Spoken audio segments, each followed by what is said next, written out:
Halo pemirsa, senang sekali kembali berjumpa di Bincang-Bincang bersama saya Regina Mangke. Pemirsa, apakah Anda punya seorang kenalan mungkin atau teman yang suka tiba-tiba tidur?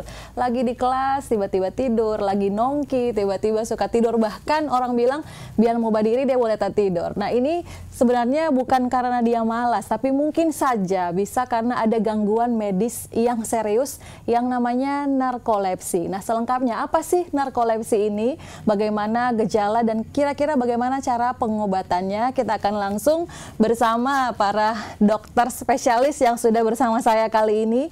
Yang pertama ada Dr. Yana Anggreni, spesialis neurologi, fellow polisomnografi dan gangguan tidur, sekaligus sebagai international sleep disorder spesialis. Halo Dr. Iri, apa kabar? Halo Gin, sehat, gimana Sehat, sehat juga, puji Tuhan.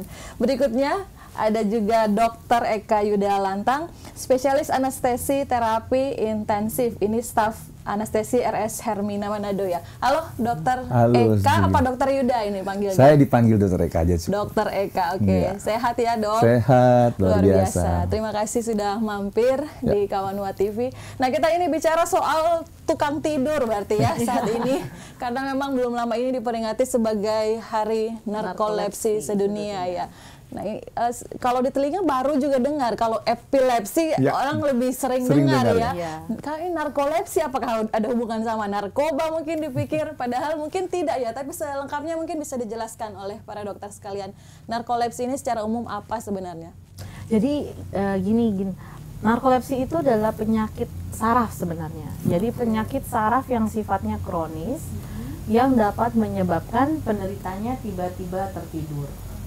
Dia ada 4 tanda gejala utama, seperti gampang mengantuk, bisa sampai tertidur, lalu tidurnya jadi terlalu panjang, habis itu tidur malamnya bisa sering sekali pasien-pasien narkolepsi itu merasa adanya kayak ketindisan. Jadi orang yang itu namanya kalau dalam bahasa medis dia sleep paralysis. Juga sering terdapat halusinasi waktu tidur. Jadi waktu halusinasi waktu tidur itu juga dapat merupakan gejala dari pasien-pasien narkolepsi. Nah kalau misalnya dilihat gejala yang lain, misalnya dia bisa tiba-tiba sleep attack disertai langsung benar-benar, namanya orang tidur kan lemes ya. Jadi pas lagi tidur tahu-tahu langsung bisa jatuh seperti itu. Berarti mirip orang pingsan kalau seandainya kena serangan itu atau bagaimana? Iya, mirip. Jadi kalau pingsan bedanya kita bisa lihat adanya keluhan sebelumnya, mungkin ada dia kepanasan atau apa.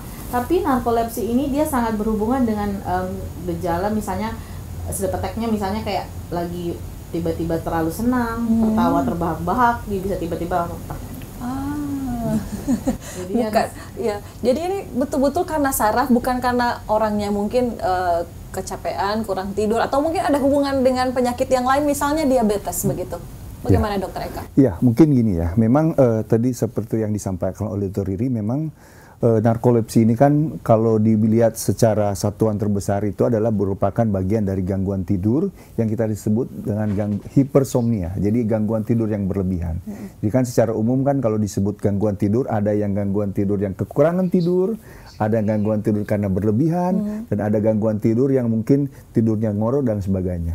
Tapi narkolepsi ini memang merupakan bagian atau kelompok gangguan tidur yang sifatnya tidurnya berlebihan. Nah, tadi kan disampaikan bahwa itu memang betul, bahwa itu adalah suatu kondisi saraf atau neurologis ya. Kalau ditanyakan penyebabnya, memang secara pasti penyebabnya memang kita belum tahu ya Dr. Iri ya. Tapi memang seperti penyakit-penyakit yang kita belum tahu, itu ada berbagai macam teori. Jadi ada yang mengatakan, oh ini adalah suatu gangguan autoimun. Nah, di mana memang teori itu yang paling banyak yang sekarang yang kemudian gangguan autoimun yang bisa disebabkan oleh virus. Virus pun kadang-kadang yang selama ini pun masih belum bisa kita tentukan virus apa. Ini hanya sebatas perkiraan-perkiraan. Tapi kemudian memang ada banyak faktor yang kemudian kita sebut bukan penyebab tetapi yang berkontribusi. Tadi yang sampaikan tadi faktor seperti diabetes, iya itu juga terkait dengan atau yang kemudian memperburuk atau men-trigger terjadinya suatu terjadi narkolepsi ini gitu. Ya, itu jadi bisa. Jadi memang walaupun sebenarnya memang misalnya kalau akibat tanda dan gejala diabetes yang kemudian salah satu juga penyebabnya atau dampaknya adalah pasiennya itu cenderung suka mengantuk dan lain sebagainya, itu memang bisa dilihat dari pemeriksaan gula darah. Mungkin gula darahnya sangat berlebihan atau sangat berkekurangan. Ini memang pasien yang memiliki penyakit diabetes, tapi even pun gula darahnya normal, kondisi yang seperti yang disampaikan Dr. Riri itu sangat mungkin terjadi. Gitu. Nah, bagaimana kita membedakannya? Orang kan tadi dibilang Dr. Riri, narkolepsi itu tidur yang tiba-tiba. Berarti berbeda dengan orang yang memang kerjaannya misalnya dari pagi sampai malam sukanya tidur terus misalnya di rumah karena mungkin tidak ada aktivitas. Itu berbeda atau seperti apa, dokter? Iya, itu justru sangat berbeda. Seperti yang kita ketahui, penyakit yang tadi sudah disampaikan adalah hipersomnia. Itu sifatnya ada yang memang primer dan ada yang sekunder. Misalnya pada narkolepsi ini dia sifatnya memang primer, artinya seperti tadi penyebabnya bisa jadi dari infeksi dan beberapa penelitian terakhir juga menunjukkan ternyata ada faktor genetik di dalam. Jadi untuk menentukan itu memang kita perlu melihat keluhannya. Kalau ada yang memang mungkin terlalu banyak tidur, seharian tidur, apakah mungkin ternyata tidur malamnya tidak pernah cukup atau tidak adekuat sehingga dibalas tuh di siangnya gampang ngantukan. Jadi kondisi itu yang kita sebutkan sebagai hipersomnia sekunder. Nah, hipersomnia sekunder ini banyak penyebabnya. Bisa jadi dari obstructive sleep apnea, insomnia, banyak banget. Kita tinggal mengesampingkan atau menyingkirkan apa yang menyebabkan tidur malamnya tidak adekuat. Kenapa narkolepsi juga sendiri menyebabkan tidur malam tidak adekuat. Jadi gampang terbangun. Itu maksudnya, Dok, adekuat? Tidak cukup. Ya, jadi kayak harusnya sudah tidur 8 jam. Betul. Jadi rata-ratanya tetap bangun itu rasanya tetap tidak segar. Tetap capek. Sering itu kayaknya. Iya. Jadi itu hal yang kadang pada penderita narkolepsi merasakan karena tidak merasa ngantukannya di siang, dia merasa sering terbangun malam, dia kadang-kadang merasa ini keluhannya adalah penyakit dia adalah insomnia. Padahal ini bukan insomnia, walaupun sering terbangun malam. Cenderung sering terbangun malam karena pertama halusinasi yang terjadi waktu tidur.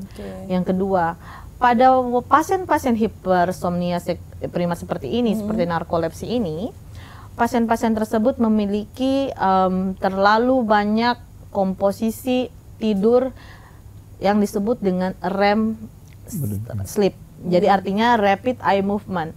Artinya apa? Itu adalah staging tidur. Staging itu tahapan di mana kita kalau tidur itu bertahap. Mau dari kita bangun, tidur ringan, tidur dalam, sampai pada tahapan yang kita sebut dengan REM. Tahan di situ dulu, Dok. Siap. Ternyata tidur juga ada tahap-tahapannya ya. Bukan cuma PDKT, ada tahapannya. Tapi kita akan cari tahu usai jeda berikut lebih jauh lagi soal narkolepsi ini. Tetap bersama kami.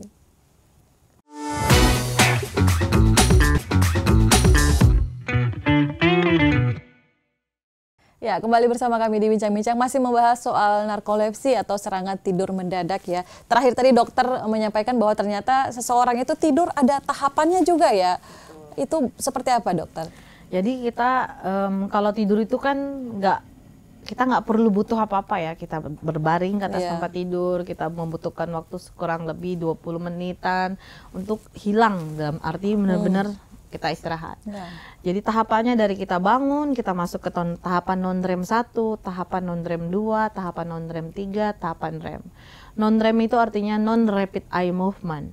Non-rapid eye movement adalah mengacu pada rapid eye movement-nya, di mana itu menjadi indikasi tahapan tidur karena itu dari hasil pemeriksaan polisomnografi kita bisa melihat gerakan mata kita yang begitu cepat.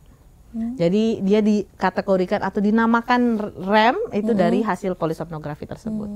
Jadi itu tidur non-REM 1, 2 itu yang masih ringan. Jadi non-REM 1 itu masih kita gampang banget terbangun, masih bisa mendengar suara. Ya betul, tidur-tidur ayam. Tidur-tidur ayam. Betul. Jadi kayak masih bisa dengar suara. Terus dia masuk ke non-REM 2 itu udah lebih dalam. Non-REM 3 lebih dalam lagi, di mana gelombang otak kita waktu kita bangun, gelombang otak kita tuh tinggi-tinggi. Lalu kita mulai masuk tahapan tidur, amplitudonya atau tingginya ini dia akan berubah menjadi lebih pendek. Dia jadi lebih pendek, lebih lebar, dan pada tahapan tidur non-REM 3 dia menjadi sangat lebar, gede-gede karena sudah jadi lebih lambat. Nah, itulah tahapan orang yang bilang tidur dalam. Oke. Nah, waktu dia switch ke tahapan REM, tadi kan N, non. Sekarang REM, rapid eye movement. Kalau tadi belum ada rapid eye movement-nya. Sekarang sudah masuk ke rapid eye movement, di mana tahapan tidur ini adalah gelombang otaknya serupa waktu kita lagi bangun. Berbeda dengan waktu non-REM. Tapi tonus otot kita atau kekuatan atau kelenturan otot kita ini itu benar-benar loyo. Ya. Benar-benar tidak atau ada. tidak, dokter? Iya, seharusnya seperti itu. Jadi itu kita mengistirahatkan otot kita, tubuh kita, tapi otak kita menyimpan memori apa yang kita lakukan dalam beberapa hari ini. Makanya gelombang otaknya seperti orang waktu lagi bangun. Seperti itu. Nah, pada pasien narkolepsi ini, REM tadi sangat banyak. Jadi dia posisinya kalau misalnya staging tidur, kita dari REM itu akan lompat ke 2 atau bahkan kebangun. Jadi dia gampang sekali kebangun, Makanya pasien-pasien ini mengeluh terkesan insomnia, nggak bisa tidur kebangun, tidur kebangun. Itu yang harusnya lebih lanjut, ada penanganan lebih lanjut begitu ya, dokter? Betul. Jadi maksudnya tadi masih kita kurang paham, yang lebih baik itu yang non-REM apa REM yang harus dicapai orang waktu tidur? Siklus ya. Silakan. Siklus. Jadi memang yang harus dicapai itu siklus. Jadi memang ada tahapan-tahapan dalam tidur yang kemudian pada tidur normal itu siklus dan REM dan non-REM itu harus dalam tahapan seimbang. Nah, kalau lengkap siklus itu kemudian akan membuat proses pemulihan terjadi, proses kemudian kalau misalnya ada stres juga bisa rilis, proses ini secara normal ya. Kemudian proses kalau misalnya ada kerusakan jaringan atau misalnya apa itu kemudian terjadi penyembuhan atau kemudian pemulihan di tahapan-tahapan seperti itu.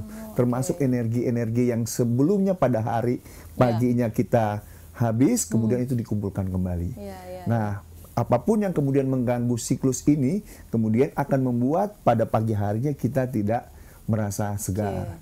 Nah, berarti orang-orang yang tiap bangun pagi kayak pengen tidur lagi itu harus diperiksa, berarti tidurnya terganggu. Betul. Jadi siklus tidurnya atau putaran siklusnya itu apa? Jadi sehingga yang menjadi ini mungkin agak sedikit sedikit kita berbicara tentang siklus tidur itu ya. Jadi sehingga orang yang siklus tidurnya walaupun mungkin dia tidur kemudian bangun, dia tidur bangun itu tentunya tidak akan sesegar dengan orang yang tidur berlanjut, berlanjut dan siklus tidurnya yang terpenuhi dalam satu kali tidur malam itu. Begitu. Kalau tidak salah ada istilahnya ya, light sleep. Oh iya. Yang tidak bisa dengar suara. Light sleep, deep sleep. Ada yang walaupun di sampingnya udah dibilang bahkan udah ada orang bangun itu susah sekali bangun, tapi ada yang dengar suara kecil aja langsung bisa terbangun. Itu memang bawaan atau seperti apa? Kayaknya kita juga termasuk yang nggak bisa dengar suara sedikit. Apa karena ibu-ibu ya biasa bayi gerak aja kita bisa kadang buka mata kalau waktu urus bayi kecil seperti itu. Jadi itu memang tahapan tidurnya. Tahapan tidur kita itu ada persentasinya. Jadi tahapan tidur misalnya non-REM 1 gitu. Jadi mungkin light sleep atau tidur ayam ya. Orang awam bilang gampang sekali terbangun itu cuma sekitar mungkin 15%. Tapi tahapan tidur non-REM 2 itu bisa sampai 30-40%. REM sendiri itu cuma 15% sampai 20%. Gitu. Jadi tahapan non-REM 3 itu cuma sekitar 15%. Jadi bagaimana mengcapture itu semua? Bagaimana mendapatkan data berapa persen kita tidur malam? Satu-satunya cara yang paling ideal adalah polisomnografi. Jadi pemeriksaan tidur. Jadi maksudnya tidurnya direkam. Betul. Jadi sementara tidur normal dan biasanya kan di rumah sakit ya, dilakukan di rumah sakit. Berarti itu harus menginap di rumah sakit. Betul sekali. Betul sekali. Untuk memastikan sehingga pada fase atau tahapan mana kemudian seseorang ini kemudian mengalami gangguan atau presentasinya menjadi tidak normal. Dan bisa digambarkan, ini karena tidur terlalu ringan sehingga mudah terbangun dan sebagainya. Dari data-data yang dikumpulkan yang biasanya dilakukan Dr. Riri inilah yang kemudian nanti akan menjadi dasar bagi kita untuk menentukan, oh iya memang wajar, bukan wajar, tapi oke, memang ini pada ibu atau bapak tertentu memang suka terbangun malam, apapun itu bisa tergambarkan dari situ. Effort untuk mendiagnosanya lumayan juga ya, berarti semalaman harus lihat. Kalau dokter yang lain kan datang, dok sakit ini, keluhan ini, oh iya langsung didiagnosis. Tapi kalau tidur ini betul-betul harus lihat pasien, observasi sepanjang malam. Dan dipasang alat-alat dan monitoring tertentu. Memang tidak satu malam dokternya di situ. Bahkan perawatnya juga tidak satu malam di situ. Tapi kemudian pasien dibiarkan tidur, tidur seperti normal, tapi kemudian agak berbeda dengan tidur di rumah, dipasang karena dipasang ada peralatan yang bisa merekam seperti gelombang otak. Gitu. Itu sudah ada di mana, Dok? Iya, cuma ada di Hermina saat ini. Masih ada di Hermina, dan dari tahapan pemeriksaan polisomnografi itu yang kita lakukan di laboratorium tidur. Jadi pemeriksaannya, nama tempatnya adalah laboratorium tidur. Kalau kita ambil darah, kita pergi ke laboratorium darah. Ronsen ke radiologi. Kalau tidur namanya laboratorium tidur. Baru ada satu ya di Manado, Sulawesi Utara. Di Sulawesi Utara. Oke. Nah, lalu tadi kan dikatakan bahwa narkolepsi berarti harus datang ke hanya Hermina berarti yang bisa. Sejauh ini hanya Hermina. Oke. Nah, lalu kira-kira bagaimana dengan penanganannya atau pengobatannya? Apakah ini bisa diobati atau seperti apa? Tapi kita cari tahu usai yang mau lewat berikut ini.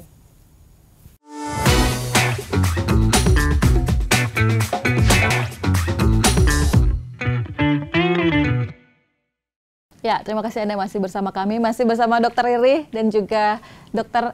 Eka ya, ini dari RS Hermina ya. Tadi dikatakan narkolepsi, gangguan tidur mendadak begitu. Bukan orang yang memang kerjaannya suka tidur, itu berbeda ya. Tadi dikatakan apa?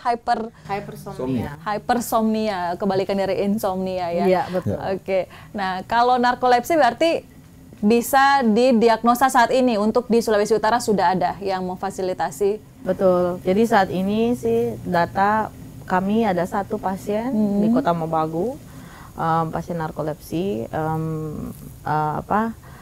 tetap sudah dilakukan polisomnografi juga. Dan selain polisomnografi, pemeriksaannya polisomnografi malam hari dilakukan dengan pemeriksaan lanjutan pada pagi harinya namanya MSLT, Multiple Sleep Latency Test. Jadi pemeriksaan ini sama seperti malam. Dilakukan polisomnografi, alatnya sama, cuma berbeda. Kita sudah nggak menggunakan saturasi oksigen.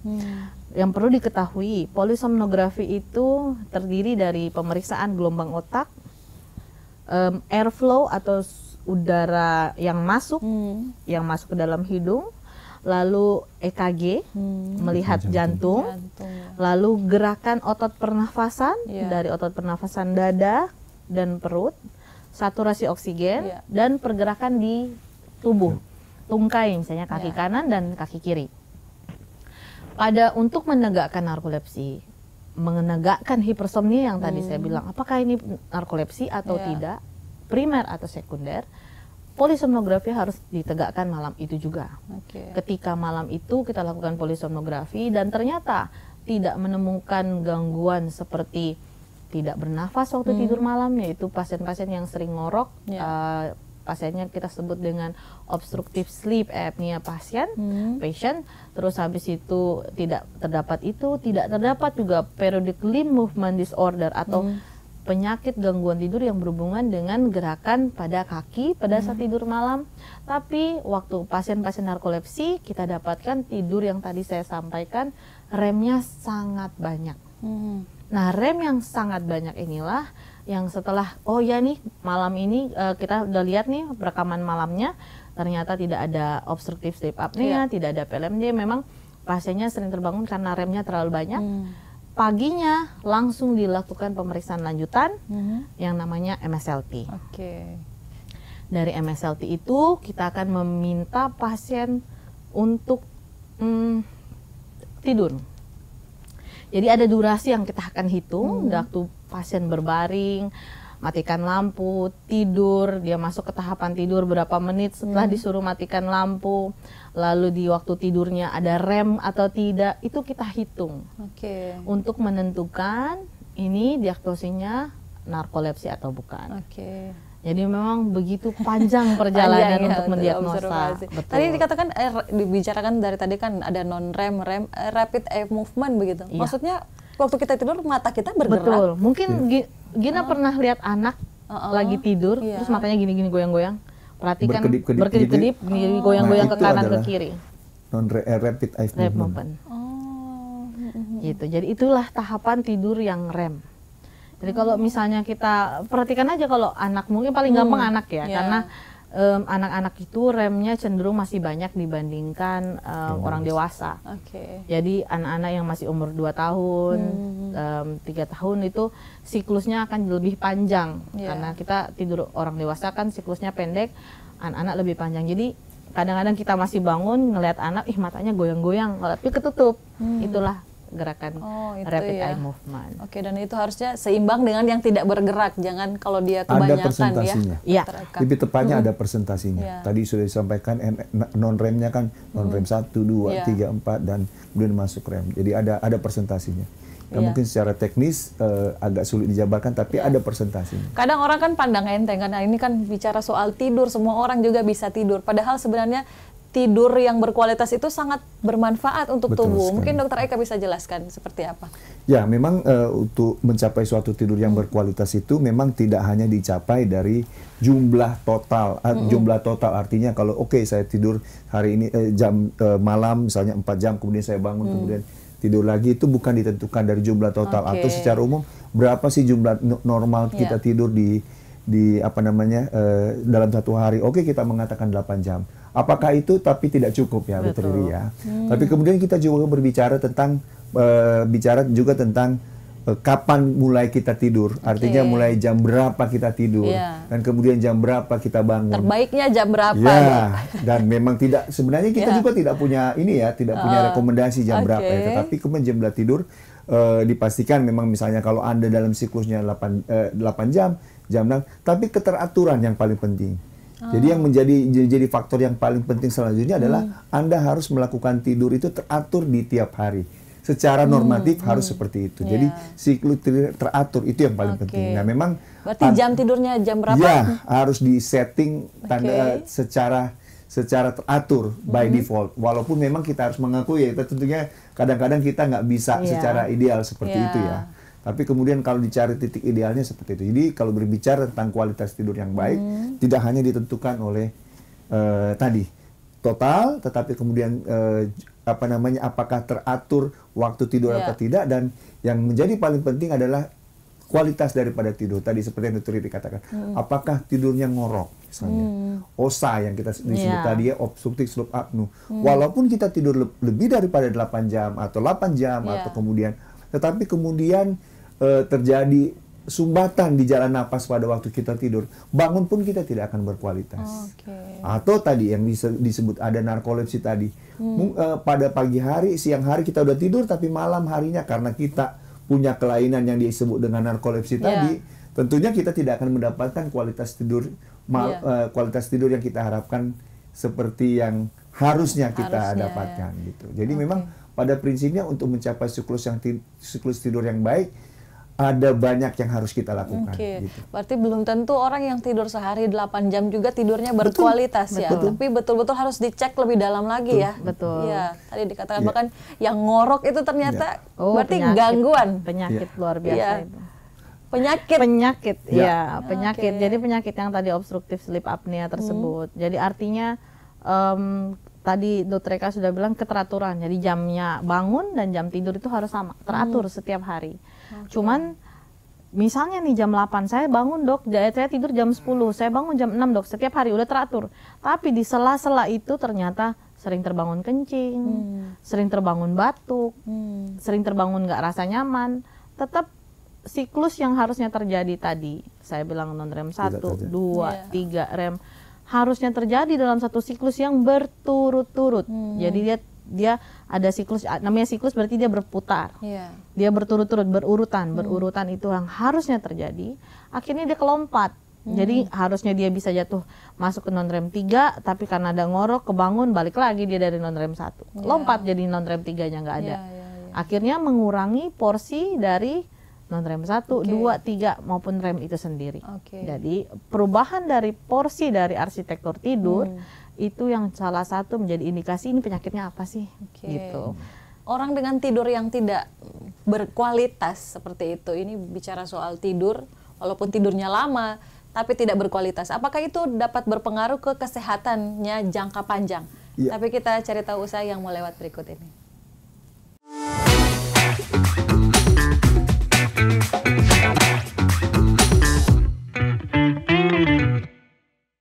Ya, terima kasih Anda masih bersama kami. Kita masih bicara soal gangguan tidur ya, lebih utamanya narkolepsi. Nah, tadi dikatakan bahwa kalau seandainya orang tadi ya tidur tiba-tiba berarti narkolepsi. Tapi kalau seandainya ngantuknya misalnya sesudah makan, apalagi makan siang ini, biasanya orang-orang kantoran tahu, biasanya habis makan siang ada jam kritisnya, ngantuk. Itu bagaimana, Dok? Itu namanya circadian dip. Jadi waktu kita punya waktu irama tubuh kita ya, ada yang namanya irama sirkandian. Irama sirkandian itu yang akan mengatur semua hal di dalam tubuh, metabolisme termasuk waktu tidur. Nah, karena metabolisme sangat berikatan juga dengan waktu tidur, di jam yang siang itu irama sirkandian kita, kadar melatonin kita itu udah mulai drop. Jadi dia slightly decrease atau menurun sedikit, itu yang akan bikin mengantuk. Tapi ada pada kasus-kasus tertentu dari sebelum itu, sesudah itu tetap mengantuk. Nah, itu berarti hipersomnia sekunder ataupun primer, kita harus tentukan dulu dengan polisomnografi. Nah tadi yang saya bilang sebelumnya, kalau memang orang dengan gangguan tidur seperti ini, yang tadi misalnya narkolepsi, suka tidur tiba-tiba, atau mungkin gangguan tidur yang lainnya, itu apakah akan berpengaruh dengan kondisi kesehatan kita jangka panjang? Mungkin Dokter Eka bisa jelaskan. Memang untuk secara umum kalau pasien-pasiennya dengan hipersomnia ya, dan jadi artinya yang sekunder maupun primer itu untuk jangka panjangnya pasti pertama terkait kualitas kesehatannya, kemudian kualitas pekerjaannya. Jadi kalau terkait dengan kualitas kesehatannya, satu misalnya ada tidak jarang berbagai macam kasus, misalnya kecelakaan di lalu lintas di jalan raya. Pada waktu dia mengendarai kendaraan, kemudian dia tiba-tiba tertidur dan terjadilah kecelakaan. Atau misalnya dia pada pekerja, saya pernah menemukan kasus dia pekerja pabrik dan kemudian dia harus, mohon maaf mungkin tidak mengenakan, terpotong jarinya karena tiba-tiba dia tertidur. Oh iya, saya baru ingat ada kenalan yang belum lama ini pas dihubungi, dia bawa mobil dari daerah Tondano, tidak tahu apa-apa, tiba-tiba sudah ada di Bitung, padahal tujuannya ke Manado. Iya, itu ada kenal, tapi memang orangnya suka driver juga, kadang suka jadi driver tapi dia bilang kita nggak tahu apa-apa, kecelakaan. Soalnya waktu itu ada kita lagi ada kebutuhan sama orangnya, pasti telepon, maaf ini lagi kecelakaan. Dia bilang katanya blank, bawa mobil dari Tondano, tiba-tiba bangun sudah di Bitung, nggak tahu apa-apa, terus nabrak orang waktu itu. Jadi mungkin mengalami microslip ya. Microslip. Itu panjang loh, Dok, dari Tondano ke Bitung. Dia akhirnya lewat Tanggari mungkin ya sampai. Memang harus dilihat satu persatu ya, karena memang ada juga jenis-jenis yang seperti microslip yang lain ya. Itu ada beberapa hal ya memang. Tapi kalau memang misalnya kalau kita sebut dalam kondisi yang kita balik tadi yang hipersomnia tadi, memang betul-betul nggak butuh waktu yang lama untuk mengalami kecelakaan. Jadi mungkin kalau dirunut seperti kasus tadi mungkin tidak selama itu gitu. Jadi dalam kasus ini mungkin kita bisa mengeksklud itu narkolepsi, karena memang kalau dia terjadi kejadian narkolepsi udah pasti dalam hitungan menit, hitungan detik bahkan dia bisa mengalami kecelakaan gitu. Itu kemudian yang terkait dengan aktivitas sehari-hari. Belum berbicara tentang misalnya gangguan kualitas tidur itu membuat gangguan atau hambatan pada hubungan emosionalnya dia. Kemudian juga terkait dengan yang kena kelainan-kelainan metabolik tadi ya, seperti metabolik dalam pengertian terkait dengan diabetes, dengan hipertensi, itu akan sangat related. Jadi memang akan sangat juga mempengaruhi kadar gula darahnya dan sebagainya, bukan hanya semata-mata karena dia minum obat atau tidak minum obat, tetapi kemudian karena juga kualitas tidurnya yang terhambat.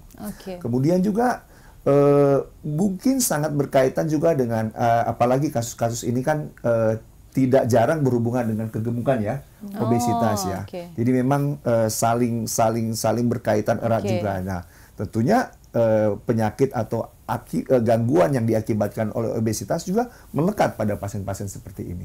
Jadi, dan kita not to mention berbicara tentang bagaimana tentang kualitas pekerjaannya. Dan itu yang memang sebenarnya kemudian ada komunitas yang saling mendukung karena itu. Karena seperti yang disampaikan oleh Dr. Riri tadi, memang kualitas hidup dari seorang narkolepsi ini akan sangat-sangat tidak baik. Karena hampir bisa dikatakan adalah orang yang mungkin mendapat stigma tidak bisa dipercaya, pekerjaannya nggak selesai-selesai, atau harus meminta bantuan pada orang lain. Dan apakah itu jadi akhir bisa diobati? Oke. Jadi memang kalau misalnya pasien narkolepsi, kita sudah ada obat yang masuk ke riset phase 3 trial, jadi fase 3 untuk percobaan obatnya. Dan untuk Indonesia memang belum masuk saat ini. Berarti ini diagnosa penyakit yang baru atau bagaimana? Mengapa pengobatannya belum? Karena yang tadi penyebab utamanya kemungkinan genetiknya masih tinggi.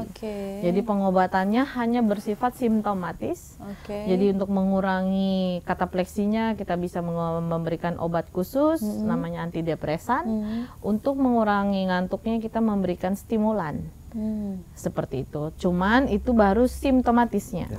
Dan untuk stimulannya saat ini memang Indonesia belum masuk. Pasien-pasiennya cenderung mengambil dari Singapura atau Australia.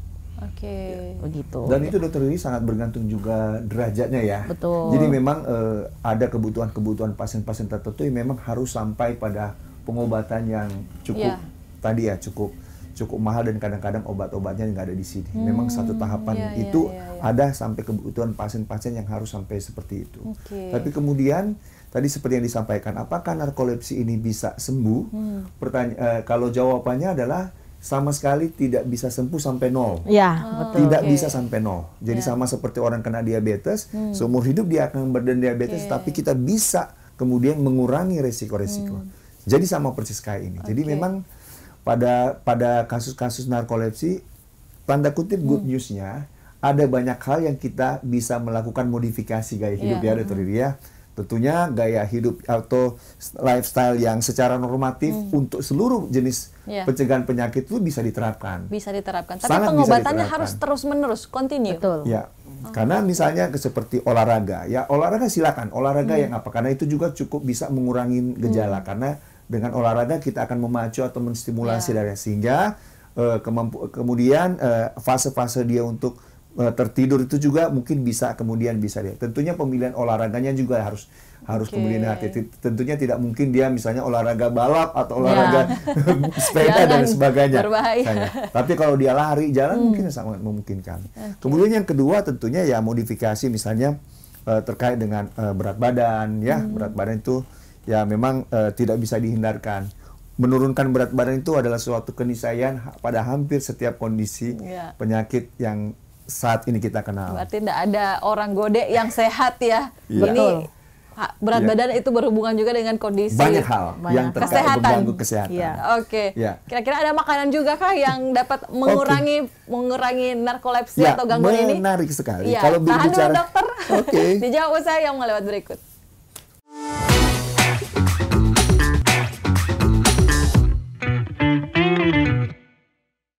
Ya, menarik tadi dibahas ya. Ternyata memang ini berat badan ini betul-betul harus terjaga begitu ya. Karena memang orang yang gemuk atau orang pernah bilang gode ini bisa jadi sarang penyakit begitu, dokter.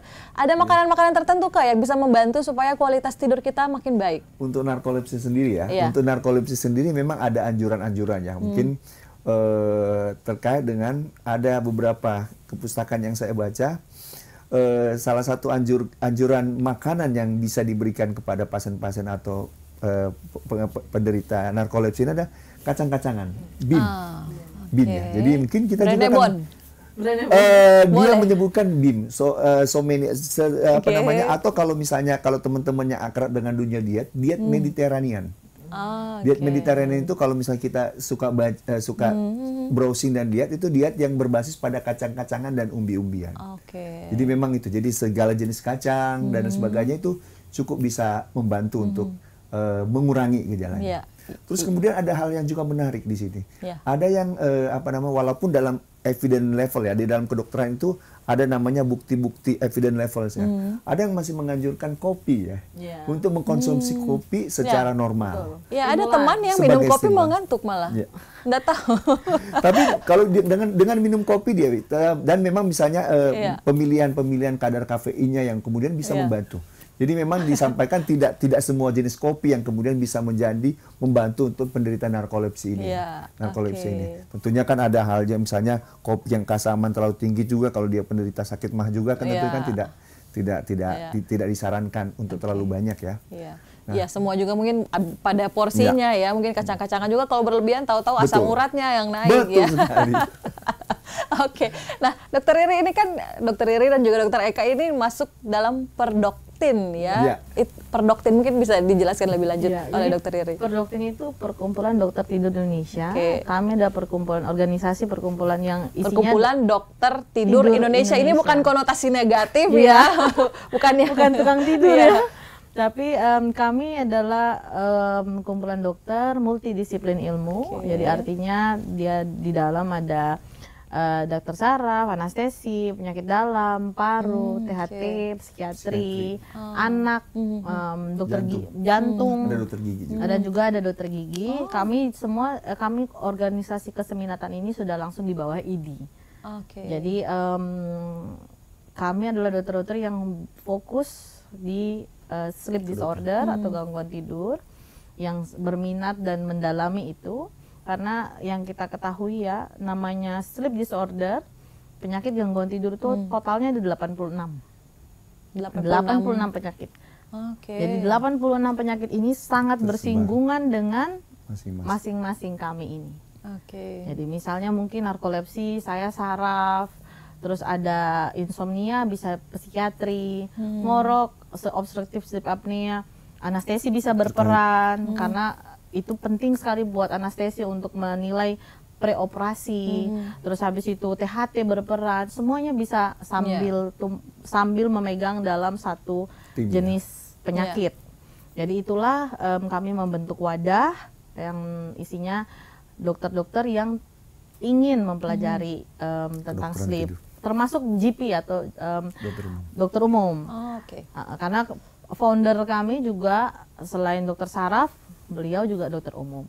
Jadi dari situ kita berkumpul, kita belajar sama-sama, kita sharing kasus, dan bahkan di Perdoktin sendiri juga memfasilitasi lah.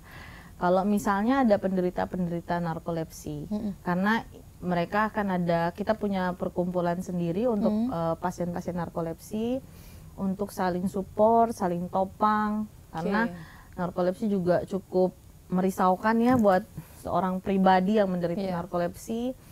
Dengan adanya tim support seperti ini itu sangat membantu. Tapi di Sulawesi Utara juga sudah ada kasusnya tadi ya dikatakan di Kota Mobagu. Sudah ada satu. Mungkin ya lebih banyak mungkin kasusnya, tapi untuk memeriksakan diri yang orang mungkin masih belum aware ya. Betul. Atau belum memang terinfo ya. Betul. Ya. Nah, kita ada pertanyaan untuk Dokter Eka ini kan, kebetulan Dokter Eka anestesi. Pernah nggak kalau orang di anestesi kan itu tidur, Dok? Tidurnya ada yang ngorok kah kalau di anestesi atau tidak? Banyak, justru sebagian besar kasus-kasus yang dibius itu pasti dia tidur gitu. Pasti dia ngorok. Bisa ngorok juga walaupun tidurnya dibius ya? Tapi kemudian kita menggunakan alat-alat tertentu untuk mencegah jangan sampai terjadi ngorok. Jadi ada alat-alat yang kita gunakan di anestesi supaya pada waktu terjadi pada waktu pasien itu tertidur karena dibius ya tidak ngorok gitu. Saya pikir kalau orang tidur di bius dia nggak akan ngorok, ternyata bisa juga ya. Ada juga yang pemeriksaan DICE ya, Dok ya. Itu memang ditidurkan ya, Dok, tapi dengan tujuan untuk melihat, memastikan mengorok atau tidak. Bahkan berapa besar jalan nafasnya tertutup, itu dengan dinilai dari itu. Jadi dari anestesi ditidurkan, dari teman sejawat THT melihat Gimana nih, tertutup sampai seberapa nih? Karena pada dasarnya ngorok itu bukan bicara bunyinya, tapi bicara tidak bernafasnya. Iya, itu Jadi yang tertutup bahaya, jalan ya. nafasnya, seperti itu. Iya, bahkan tadi dikatakan sampai ada ketindisan tadi dokter, itu Iya. gangguan juga ya, bukan Betul. ada hubungan dengan Alam hal gaib. yang gaib ya. Tidak ada, tidak. Tidak ada. Memang- Ya, ada kan memang sampai itu tidak adalah bisa salah satu gangguan bernapas. tidur. Ya kayak Itu penyakit. bilangnya mimpi buruk ya, terus Sleep paralysis namanya, Oh, penyakit iya, iya. gangguan tidur. ya, Itu ya, salah satu gangguan tidur. Oh, oke. Oke, mungkin yang terakhir karena waktu kita terbatas, ada pesan-pesan dari para dokter sekalian untuk pemirsa kita Kawan TV untuk meningkatkan awareness soal narkolepsi dan juga gangguan tidur. Silakan Dokter Eka. Kak mungkin dulu. Baik, terima kasih ya. Baik, teman-teman sekalian yang pemirsa Kawanua TV, memang tidur merupakan suatu bagian yang normal dalam kehidupan kita. Tetapi kemudian tidur yang tidak berkualitas, kemudian itu akan sangat memberikan dampak buruk. Bukan hanya pada kesehatan kita, tetapi kemudian pada produktivitas. Apalagi pada teman-teman generasi muda, apabila kondisi ini kita tidak perbaiki, tentunya kualitas kerja Anda juga akan menjadi permasalahan. Makanya mari kita memperhatikan dan kemudian kita melihat apakah tidur kita sudah berkualitas atau tidak. Terima kasih. Oke, terima kasih Dokter Eka. Silakan Dokter Riri. Oke. Dan pemirsa Kawanua TV, bagi pemirsa yang mengalami keluhan narkolepsi seperti yang kita sudah bahas banyak tadi, silahkan hubungi dokter terdekat, berkonsultasikan keluhan pemirsa semua. Kita punya solusi, kita bisa membantu, jangan diam, akan menyebabkan permasalahan yang baru. Dalam Hari Narkolepsi Sedunia ini di tanggal 22 September 2025, yang kami harapkan adalah para masyarakat semua bisa melihat bahwa narkolepsi itu seperti apa, gejalanya seperti apa, dan segera memeriksakan. Supaya kualitas hidup dan kesehatan tadi semuanya kita bisa capai dan menjadi pribadi yang sehat dan produktif. Oke, baik. Terima kasih Dokter Riri. Sekali lagi terima kasih Dokter Eka atas Thank you, waktunya. Sayang sekali sampai di sini dulu perjumpaan kita di Bincang-Bincang edisi kali ini. Jadi sekali lagi kalau ada kerabat kita, kenalan, teman kita yang suka tidur mendadak, itu jangan cepat-cepat dihakimi. Bisa saja itu karena ada gangguan tidur yang kronis begitu ya. Baiknya kita sarankan untuk segera memeriksakan diri di fasilitas kesehatan yang atau bisa menghubungi dokter-dokter yang ada bersama saya kali ini. Sekali lagi terima kasih banyak. Sampai di sini dulu. Kawanua TV, Torang PTV. Sampai jumpa.